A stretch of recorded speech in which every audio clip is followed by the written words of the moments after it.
So I'm sure this probably classifies as oversharing. But the other week I caught a glimpse of myself in the altogether, as it were, stepping out of the shower, and I thought to myself, well, who is that strange person in the mirror? You see, things were not as altogether as I'd remembered them. I scratched my head thoughtfully at the situation, right at that spot where I know there used to be thick black locks of hair. I tried to remember what they looked like, but all I saw was gray. The moment was underscored when later in the week the nice clerk at the bookstore down in Farmington called me Sir, which means only one thing this far north of the Mason-Dixon line. It all reminded me a bit of the exchange that Alice has with the caterpillar in her Adventures in Wonderland. "So you think you're changed, do you?" the caterpillar asked Alice. "I'm afraid I am," she said. "I can't remember things as I used to, and I don't stay the same size for 10 minutes altogether." Together, this all adds up to the very humbling equation. Some things stay the same, and some things don't. People don't like to talk about change very much. Our brains seem to be hardwired to focus on the way things have always been. But that is what I want to talk about this morning: change. And now, before you freak out, let me just say that I use that word in its most redemptive of meanings. Despite my lament over physical changes, I neither mean to imply that change is simply inevitable or uncomplicatedly easy, only that we ought to hope for change, real change, with all our hearts. Change is, as Sister Joan Chittister writes, biological and social, internal and external, of our own making and beyond our control. Psychology tells us that change carries us from every stage of our life to the next one. Indeed, if we're lucky, nothing will stay the same, but rather be constantly transformed in the spirit of possibilities and new beginnings and the coming of the kingdom of heaven on earth. Ours is a God of creation, after all, of making all things new. The God who says over and over again, "I will do a new thing," and then does. A new covenant, a new earth, a new heaven, new songs of praise on our lips, even new hearts put within us, hearts of stone replaced with hearts of flesh. I think the response to change, or having been changed, or even hoping for change, is at the heart of each of this morning's readings, along with discipleship and witness, and the vulnerability required to do all three: the strength of weakness, the power of change, and the grace of growth. We would do well to remember that St. Paul wrote the portion of the epistle we heard this morning in response to those in Corinth who, in short, thought they would make better apostles than him. Now, no one was calling him little Paulie, the tent maker's son. They did not grow up together in the same town, as is the case with Jesus returning to his hometown in our gospel passage. And we'll get there in a minute. But they were calling Paul a braggart, and surely between the lines they were recalling his former name, Saul, the pious Pharisee, the self-righteous zealot who he used to be before everything about his life changed. The Paul who breathed out threats of murder against the Lord's disciples and sought to imprison them, or worse. The Paul who approved of the stoning of Stephen. We hear from a very different Paul this morning, one who has been changed by the grace of God, one who has turned completely around from former things and set his eyes on a more glorious vision, one who understands that when the Spirit picks you up off the dusty road you once were on and forgives your past and gives you a mission and sets your eyes on what is to come, you follow that call with determination and everything you have. A Paul who understands some things stay the same, and thanks be to God, some things don't. One who knows the power of change, the grace of redemption, and the strength of gratitude.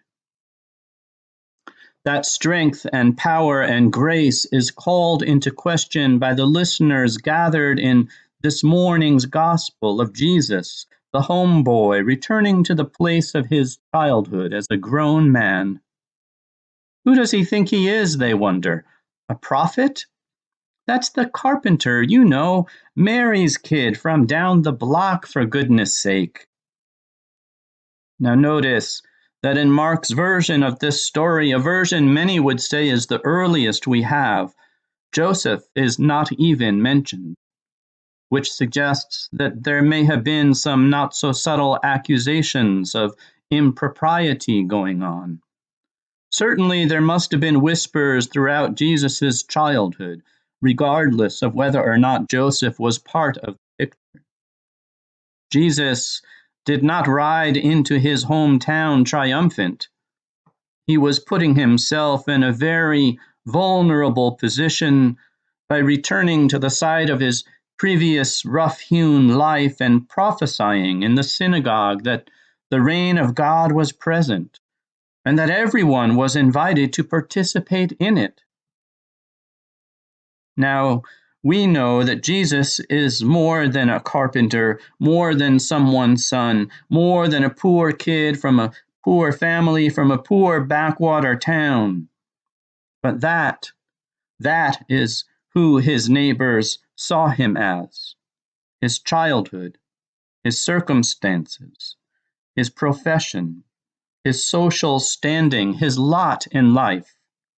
Even though by then Jesus had already been baptized by John, wrestled with his own demons in the wilderness, and emerged from that wilderness a changed man, having discerned his true ministry, a ministry that is still unfolding and changing the world to this very day.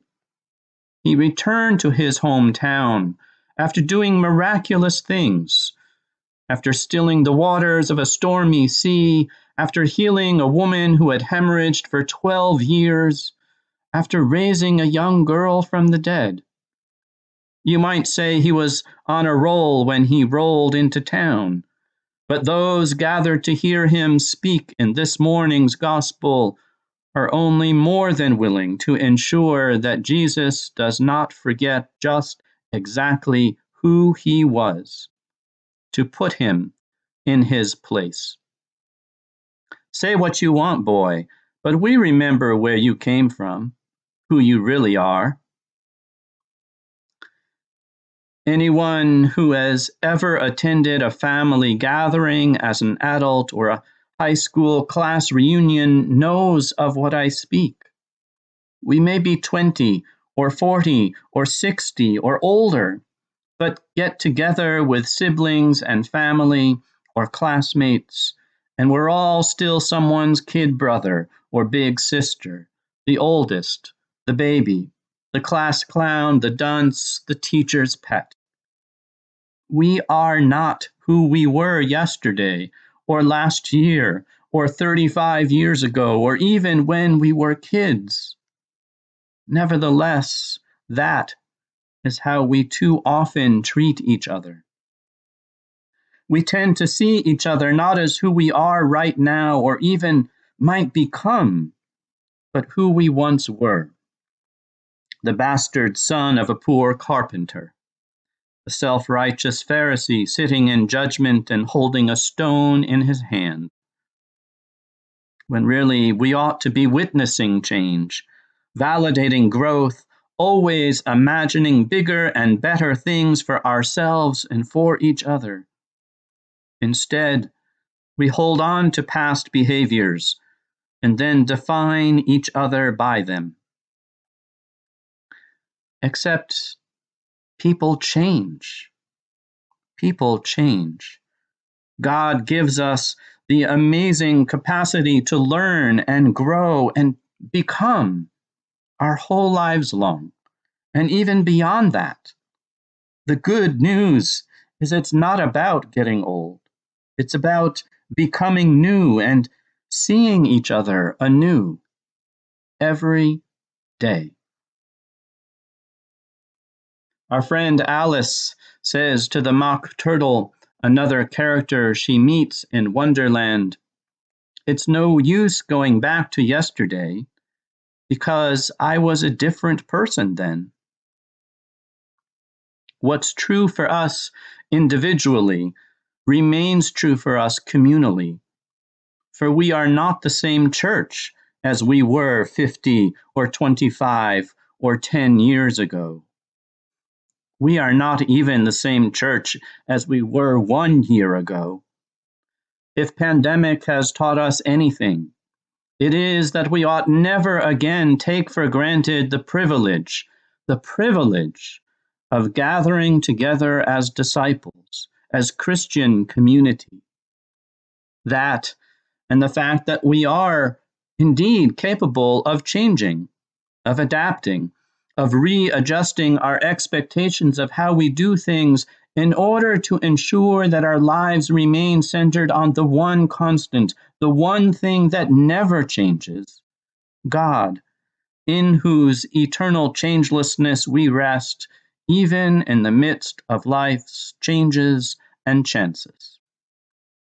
Indeed, it is no use going back to yesterday, because we were a different church then. The real question is, what kind of church is God calling us to become here and now, today? This morning, we join our voices with the psalmist who sings, "This God is our God forever and ever." We sing because not only is God steadfast and unchanging, but also because God has given us the ability to grow, to become. God has given us the gift of newness and the ministry of change, of transformation and metamorphosis. And we sing because the gift of change isn't just for the church so that we may grow and prosper, but ultimately for all of creation, that the promise of a new heaven and a new earth might be fulfilled. Not the same old earth the way it always was, but a new creation, totally transformed. This ministry of becoming, with all the cost and joy of discipleship, as the theologian Walter Brueggemann has noted, is urgent among us. As urgent as it is wondrous and difficult and amazing and disconcerting. In other words, change isn't easy. It requires risk and vulnerability. It requires us releasing the notion that we are independent, powerful, and in control. Not so, God says to Paul. We are meant to be dependent on each other and on God.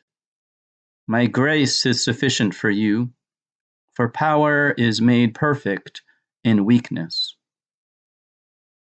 For most of us, the notion of strength in weakness just makes no sense. Most of us probably do anything we can think of to conceal our weaknesses. They make us feel, well, vulnerable. We may not be who we were when we were children, but that doesn't mean we still don't have to take care of the little child part of us within that still reacts to vulnerability like a little child. I have to believe that it is also not a coincidence that Paul writes about weakness and vulnerability in the same breath as relating the story of his spiritual experience of paradise, of earth transformed into heaven. For there is something that rings especially true in that pairing of weakness and revelation. That the more vulnerable we allow ourselves to become, the more we allow ourselves to open to the presence of God. And it is in that presence where we will always, always find our greatest strength. Amen.